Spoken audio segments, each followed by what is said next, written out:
അപ്പോൾ സുഹൃത്തുക്കളെ, ഇന്നത്തെ പരിപാടി എന്ന് വെച്ചാൽ നല്ല കടല ഞണ്ട് സൂപ്പ് ഉണ്ടാക്കി കുടിക്കേണ്ട പരിപാടിയാണ്. കടല ഞണ്ട് സൂപ്പ് ഉണ്ടാക്കി കുടിച്ചെങ്കിൽ ജലദോഷം, പനി ഒക്കെ ഉണ്ടാക്കി പോകുന്ന പറയുന്നത്. മഴക്കാലത്ത് നാട്ടിലൊക്കെ നല്ല അടിപൊളി സാധനം ഞണ്ടുണ്ടെങ്കിൽ എല്ലാവരും സൂപ്പ് ഉണ്ടാക്കി കുടിച്ചോ. നമുക്ക് എന്തൊക്കെയാണ് ഇതിൽ ചേർക്കുന്നത് നോക്കാം.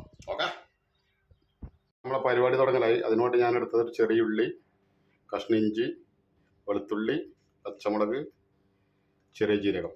ഓക്കെ, ഇതൊന്ന് മിക്സിയിലിട്ട് ചെറുങ്ങനെ അടിച്ചിട്ട് വരാം. ശരിക്കും വലിയ ഉള്ളിയെല്ലാം ഉണ്ട്, ചെറിയ ഉള്ളിയാണ് നല്ലത്. എൻ്റെ ചെറിയ ഉള്ളി ഇല്ലാത്തതുകൊണ്ട് വലിയ ഉള്ളി എടുത്ത്.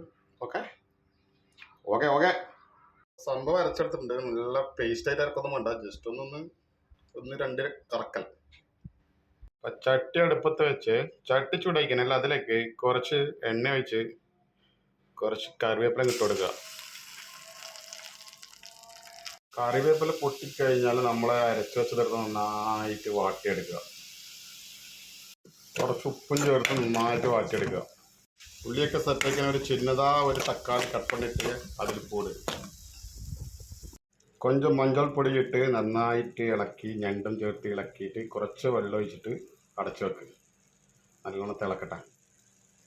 കുറച്ച് മല്ലിയിലിട്ട് വെള്ളം ഒഴിച്ച് അടച്ചു വെക്കുക. ഓക്കെ, കിടക്കണം നന്നായിട്ട് തിളച്ച് വരുന്നുണ്ട്. വെള്ളം ഒഴിച്ചത് കുറച്ച് കൂടിപ്പോയത് സംശയം. കുഴപ്പമില്ല, അത് കുറച്ച് സമയം വെച്ചതിനകത്ത് അത് കുറഞ്ഞു പോകും. നന്നായിട്ട് തിളക്കുന്നുണ്ട്. നമ്മളെ പാത്രത്തിൻ്റെ ഗ്ലാമർ കണ്ടിട്ട് നിങ്ങളാരും ബേജാറാണ്ടട്ടാ. പാത്രത്തിലല്ലല്ലോ കാര്യം, ഫുഡിലല്ലേ കാര്യം. സംഭവം കുറുങ്ങി നല്ല സെറ്റായിട്ടുണ്ട്. ലാസ്റ്റ് കടമ്പ കുറച്ച് കുരുമുളക് പൊടി ഇട്ട് ഒന്ന് ഇളക്കി കൊടുക്കാം. ഓക്കെ, ഇനി ടേസ്റ്റ് നോക്കിയിട്ട് ബാക്കി പറയാം. മോനെ ഒരു രക്ഷയില്ലട്ടാ, സംഭവം കിട്ടും പക്കാ ടേസ്റ്റ്. അപ്പം നിങ്ങളെല്ലാവരും ഒന്ന് ട്രൈ ചെയ്ത് നോക്കട്ടാ. Okay okay okay ശമശ്വരി.